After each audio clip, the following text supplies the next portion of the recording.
Thank you, everybody, for coming tonight. I will call this special meeting to order. The time is 6:05. Please stand for the Pledge of Allegiance.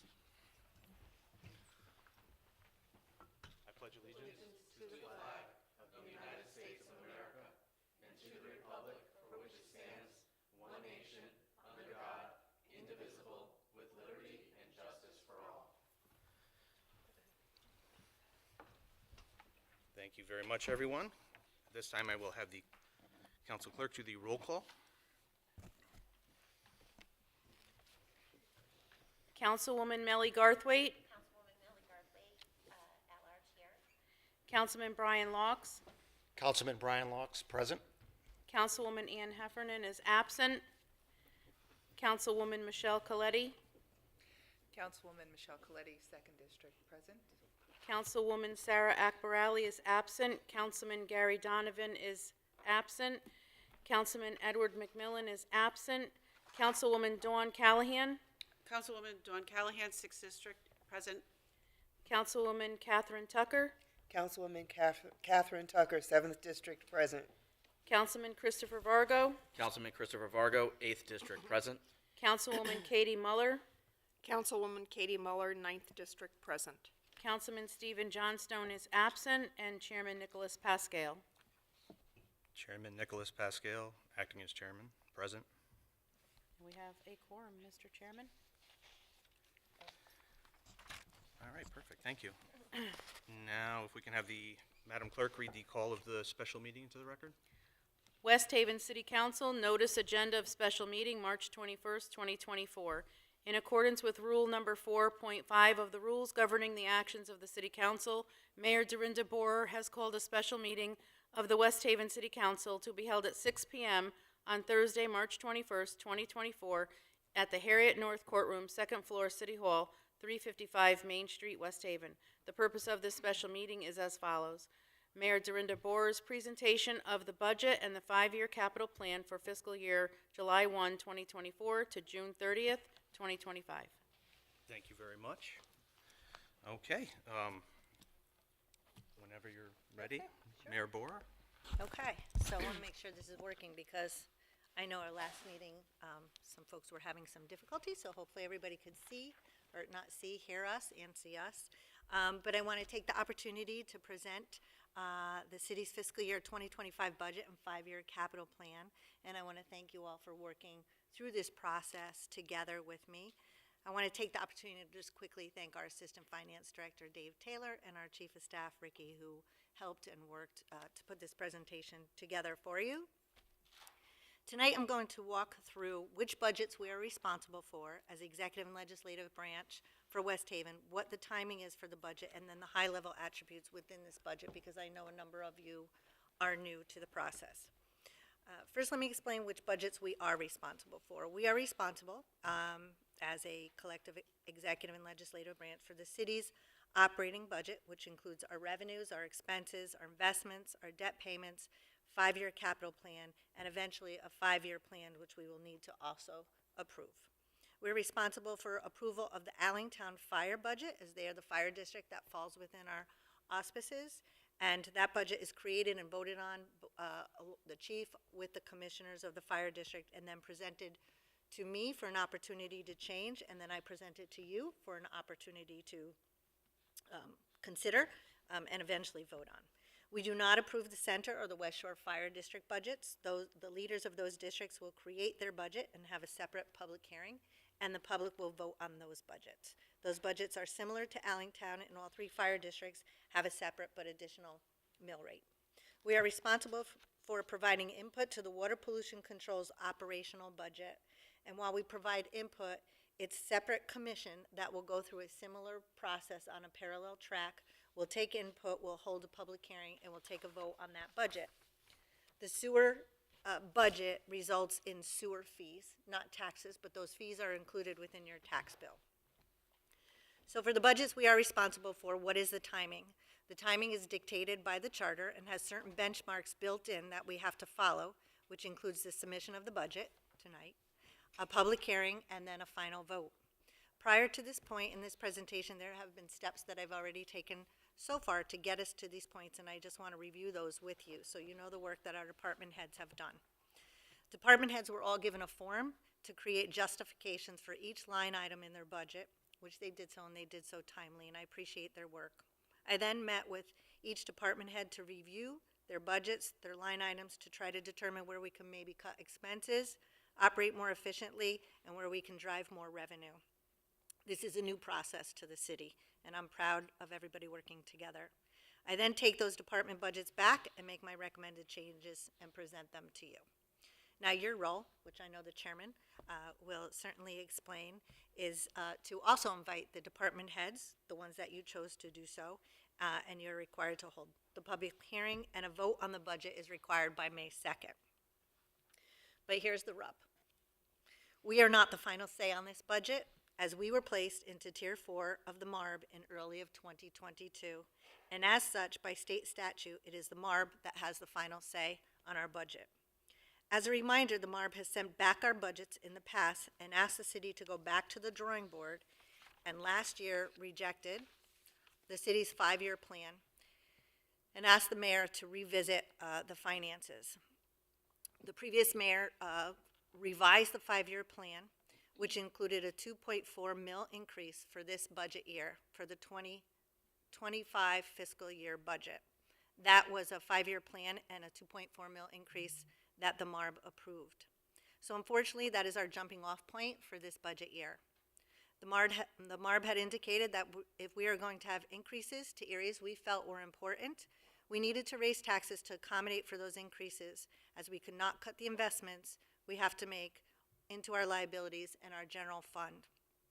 That is what we need to use for the basis of this budget. And that's where the challenge lies. How do we support the increases in investments to our critical services, such as our education system, our public safety system, pay our debts, put responsible funding in our general fund so we are in a healthier place for the future, and still satisfy what the MARB would like us to see, and we'd all like to see, which is a financial stability future prediction. And yet do all this by reducing the 2.4 mil scheduled increase to our taxpayers. Complicated, but I believe what I've presented here is a prudent budget that accomplishes many of those goals and objectives. What I mean by that is that through this extensive work with our individual departments and analyzing both expenditures and revenues, I was able to revise the scheduled mill rate increase from 2.4 down to 1.79, while continuing to support those critical services, not cutting them, help us reduce our debt, and improve our general fund, which is key for our future. I believe this accomplishes the goals, is a responsible budget, and I am confident that the MARB will look at these changes and will approve and accept our reduction to the previously scheduled mill rate increase. So how did we do this? Let me tell you. The details are enclosed in your budget as to what was changed, what was cut, what the new revenue items are, and what our investments are. But here's a sample of some of the adjustments and what this budget includes. First, with a focus on new hires for vacant positions, which we have already hired 12 new hires in recent weeks, there will be a significant reduction in professional consultant service fees, which we are currently paying, which we were paying outside persons to do our work at a rate sometimes 3 times an hourly salary. These hires also going to allow us to cut down on overtime expenses, which have been, quite frankly, out of control, and being paid at a rate of 1.5 times a typical hourly salary. And that's why I've continued to emphasize how critical these new hires were. I'm reducing outside legal services due to a restructuring, of our Corporation Counsel's Department. While we still need expertise to address our significant legal challenges, the expenses in this department were extensive, as we paid a lot to our high-priced attorneys. This budget also includes an anticipated favorable reduction in our energy costs as a result of our plans to aggressively pursue renewable energy projects, but also we are going to bid a renewal for our electrical pricing. We have already started those preliminary negotiations and expect a reduction in our energy costs, most likely to begin in December 2024. This budget includes the anticipated sale of city properties that are a one-time revenue, but will offset our non-recurring capital, which helps to address this budget year.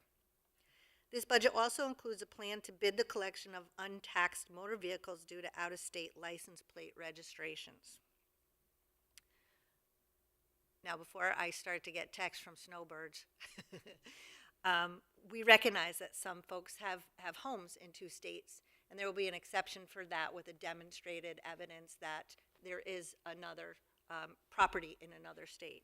What we're trying to address with this line item is the influx during COVID of residents that came into our city from neighboring states.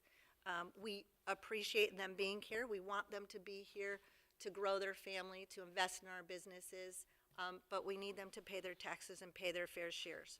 So there will soon be more information on how we are going to do that with our new program. Also, by restructuring of staffing to eliminate redundant positions, provide for more efficient operations, and we focused on essential services. You will see in some departments there was job elimination. And that was to help support my goal of using those funds for different positions that focus on our youth, our senior citizens, and our veteran outreach services, some of our most vulnerable and at-risk populations that need more attention and our support. This budget also includes a reduction in expenses due to cost sharing. For example, I negotiated with the West Haven Housing Authority that there be cost sharing in services such as our senior transportation. So when you see a reduction, for example, in our senior transportation, we're not cutting that service, we are simply sharing in those costs and those expenses going forward. This budget also includes an additional blight fine fee category. I've created a blight task force, which we will be talking about I'll probably have a press conference next week.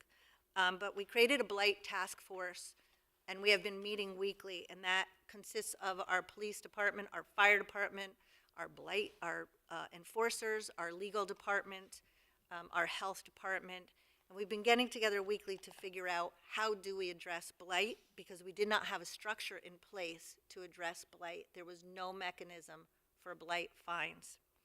So we're developing a better structure for an aggressive program towards property violations and collections. In the past, we assessed for abating, but we have never collected. We have 0 blight fines. The budget includes an increase in parking revenue, which will be increased as we add additional locations for paid parking for non-residents in our city. This budget includes a new registration process for non-resident landlords and a hefty fee for non-compliance of registration. We need to be able to find landlords who own property in our city. This is not only a fire concern, but a blight concern. If there is no registration, there will be a significant fee. This budget creates a new structure for economic development with changes to our building department and the creation of an economic development director and project manager, which were recently and previously approved by the City Council. And I want to emphasize those positions were paid for with the elimination of other positions and other services. They do not add to the bottom line. This budget also includes a modest amount of investment to our marketing, as the city has never had a marketing budget to allow us to compete for business with other cities. This budget also invests in more paving and curb cuts. This budget makes the requested $2 million investments to our Board of Education system and supports the Board of Education's vision for our needs. Our Board of Education has not received an increase in city funding since 2016, and demonstrating our commitment to the children of our city is long overdue. This budget includes the $1.2 million increase to the police personnel base salary, which brings our police officers from one of the lowest paid, not just in the region, in the state, to the average pay. A critical investment which will contribute towards our goal of recruitment and retention, and a necessary increase. As for the capital requests that you see in the budget, we revisited our purchases in year 25, 26, 27, and 28 for more cost-effective approaches. For example, we are looking at leasing instead of purchasing. With respect to the Allentown fire budget, we were able to slightly reduce that mill rate from 11.91 to 11.32 while continuing to allow for an increased investment in the pension. We did this by re-examining the capital requirements, and I appreciate the chief and the fire personnel for working with us on that. We also have enough surplus to recommend an increased funding to our internal service fund, which is critical towards our healthy balance. And finally, the sewer operating fund requires significant improvements to our infrastructure and will result in a $15 per household increase for fiscal year 25, which is still lower than what was scheduled to be increased. It's our sewage, our clean water, and is one of our most critical operations. Those are some high-level areas, but there's obviously much more, and it's in the details. And I encourage you to obviously read through, and I am available for any questions as you walk through your process with the department heads and with each other. A few notes for you to consider as you look at the budget. Salary increases that you see in the budget, unless otherwise indicated, are contractual increases that have been scheduled. We also need to true up positions that were cut in half in the last budget process in order to save money to the bottom line. If you see an increase in a department, it could very well be that there is a reduction in another department as we moved positions around. I put notes in the budget that tried to tie back to that to make it more convenient for you. Finally, something very, very important to remember as you go through this process. There's very specific criteria and benchmarks that we need to reach in order to be released from the MARB oversight. We have laser focus on hitting those benchmarks and are hitting them, but one area that you need to be continually cognizant of as you work on this budget is that we need to have at least a 5% additional fund towards our general fund. The 5% is above our operating expenses. And I'm happy to clarify that later. So while it may be tempting to tap into the surplus that you see, the purpose of that specific criteria is to ensure future financial stability. And yes, that will allow us to finally be released from the MARB and demonstrate a continued secure financial path, which we all want to work towards. The message is we've come so far, our financial stability is within reach, and I'm confident together we will achieve that goal. I know I took a little longer than previous mayors, but I wanted to present some highlights to you and make sure I miss them. I want to thank you for your time. I want to thank the residents for their time. I want to thank them for their patience as we work through this process, and as always, we are available. Thank you. Thank you, Mayor Boer. Great presentation. And I believe I speak on behalf of the City Council when I say over the next several weeks, we will diligently go through this budget department by department, looking for additional savings, as is our job.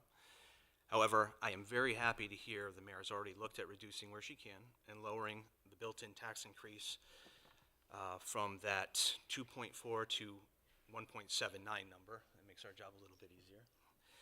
And that being said, we look forward to hearing from the public on this document.